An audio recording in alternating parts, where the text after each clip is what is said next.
ಅರ್ಥ ಆಯ್ತಾ? ಈಗಲಾದ್ರು ಆನು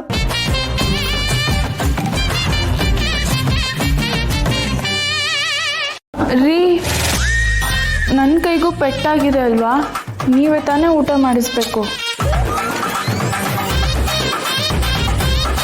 ಅದ್ರಲ್ಲಿ ತಪ್ಪೇನಿದೆ ಶ್ರಾವಣಮ್ಮ? ಅದನ್ನು ಕೇಳ್ತಾ ಇದ್ರಿಲ್ಲ. ಕೈಗೆ ಗೋರಂಟಿ ಹಚ್ಕೊಂಡಿರೋದಕ್ಕೆ ನಾನು ಊಟ ಮಾಡಿಸ್ತಾ ಇದ್ದೀನಿ. ಅಂಥದ್ರಲ್ಲಿ ಮಗುನ ಕಾಪಾಡಕ್ಕೆ ಹೋಗಿ ನಿಮ್ಮ ಕೈ ಪೆಟ್ಟಾಗಿದೆ.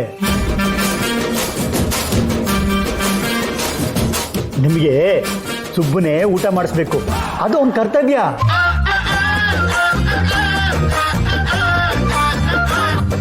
ಏನು ಮಗನೇ, ಯಾಕೋ ಶ್ರಾವಣಿಯಮ್ಮವ್ರಿಗೆ ಊಟ ಮಾಡಿಸಲ್ವನ? ಅಪ್ಪ, ಎಲ್ಲರೂ ಮುಂದೆ ನಾನು ತಪ್ಪೇನು? ಮನೆಯವರೆಲ್ಲ ಹೇಳ್ತಿಲ್ವನು? ನಿಮ್ಮ ಅಕ್ಕ ಹೇಳಿದ್ಲು, ನಿಮ್ಮ ಭಾವ ಹೇಳಿದ್ರು, ಗಂಡ ಹೆಂಡತಿಗೆ ಊಟ ಮಾಡಿಸೋದ್ರಲ್ಲಿ ಯಾವ ತಪ್ಪು ಇಲ್ಲ.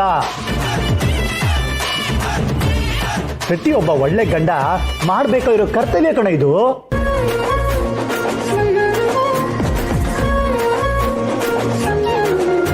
ಹೋಗೋ ಊಟ ಮಾಡಿಸೋ.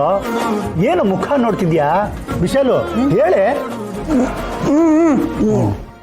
ಧನಮ್ಮ, ಊಟ ತಂದ್ಕೊಡಮ್ಮ.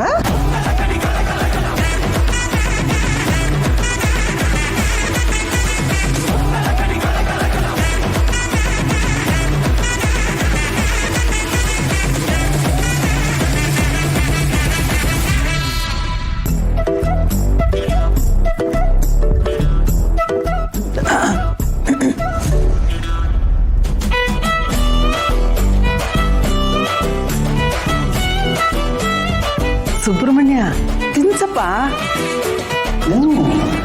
ತಿನ್ನಿಸ್ತೀನಪ್ಪ.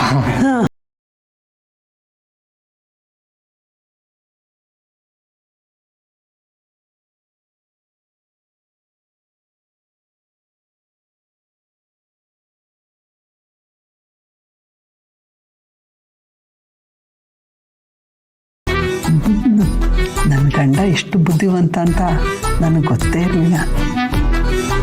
ಜಗಳ ಆಡೋ ಬಾಯಿಲಿ ಜೈ ಅನ್ನಿಸ್ಕೊಳ್ಳೋದು ಇದೆ ತಾನೇ ರೀ.